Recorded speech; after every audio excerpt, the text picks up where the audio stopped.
Hi, Recovery Girls. It's Chenille, and I want to talk to you about the second part of Step 11, which I think is so crucial and critical when we are in recovery and we're learning that there's a new way of living and we're seeking to find out exactly how we should live. So Step 11 says we sought through prayer and meditation to improve our conscious contact with God, praying only for the knowledge of His will for us and the power to carry that out.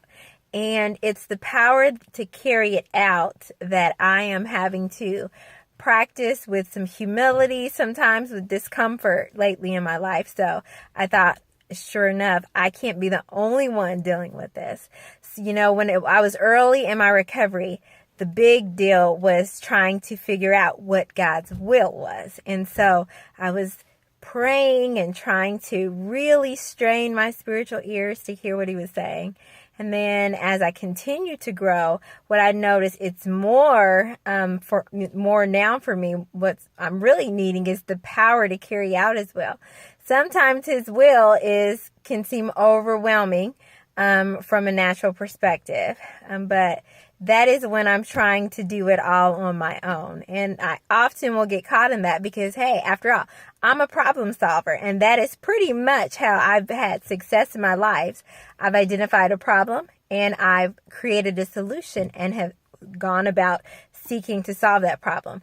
In most cases, it's turned out pretty good. In some cases, not so good. But for those instances where it turned out good, it solidified in my brain to me that I am the one who's responsible for getting something done. So in this season of my life, as we continue to grow, and I'm sure you may have already been here before, or this might be a place you'll find yourself coming to, you learned that it's actually not you. It appeared to be you, but it was actually, God working through you, and in my case, through and in me to accomplish what I've accomplished.